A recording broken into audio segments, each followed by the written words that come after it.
John Morgan has made over $900 million in his lifetime, and he's figured out something that most wealthy people in crypto are gonna have to learn the hard way. His kids already know what their inheritance is, down to the dollar, and they know the estate plan. They know where the assets sit, and they know who to call when he dies, if that happens tomorrow. And here's the wild thing. A lot of his peer group thinks he's crazy for doing this. They hide their wealth from their children. They think if their kids know what's coming, they're gonna get lazy, and they'll make bad decisions, and they'll just stop working. Morgan's response is, if I didn't raise them right, I'm not gonna fix it by keeping secrets. So here's what he does, and this is what you should do if you have a bunch of money in XRP or Bitcoin or HBAR and you've been stacking for the last 5-6 years. This is going to change everything for you.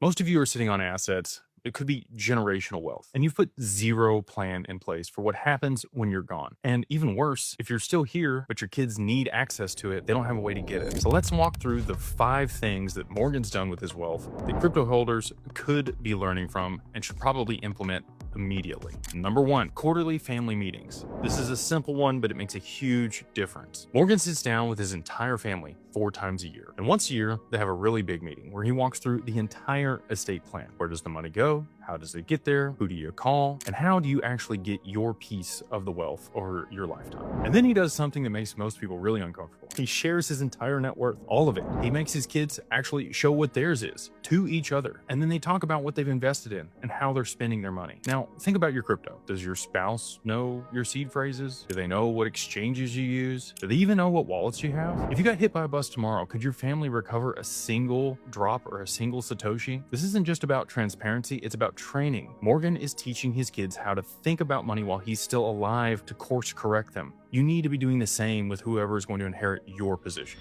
Number 2, he's passing on wealth now. Morgan isn't waiting until he dies to give it to his kids. He wants to watch them enjoy it. He wants to help them navigate it. And he wants to be there so that when they make mistakes, he can help them fix it. In 2008, when everything crashed, he had all of his assets appraised and he gave a massive gift to his kids. He used the full exemption, which was about $25 million at the time. And he did it when valuations were in the dirt. And I think you can kind of see where I'm going with this. If you bought XRP at 20 cents, if you bought Bitcoin at $10,000, if you got into HBAR before the institutional adoption started here recently, the cost basis you have on those assets is low in comparison to where they're going over the long term. Transferring assets or appreciated crypto to your kids through a trust or a family limited partnership before the value starts climbing means they get to inherit your cost basis. When they eventually sell, the tax hit comes from the original purchase price, not the transfer price. But here's the thing, if you wait until you die, the estate tax calculation happens at the peak value. You're basically letting the government take a bigger cut because, well, you wanted to hold on to control. The way Morgan did this was he had built a software company and he gifted, 20% to each child and kept 20% for himself. And when they sold it for over $600 million to a large private conglomerate, his kids got their share. And he used his 20% to pay the taxes to cover those gifts. And they got it tax-free. You could do the same thing with your crypto. You could set up an entity, transfer the tokens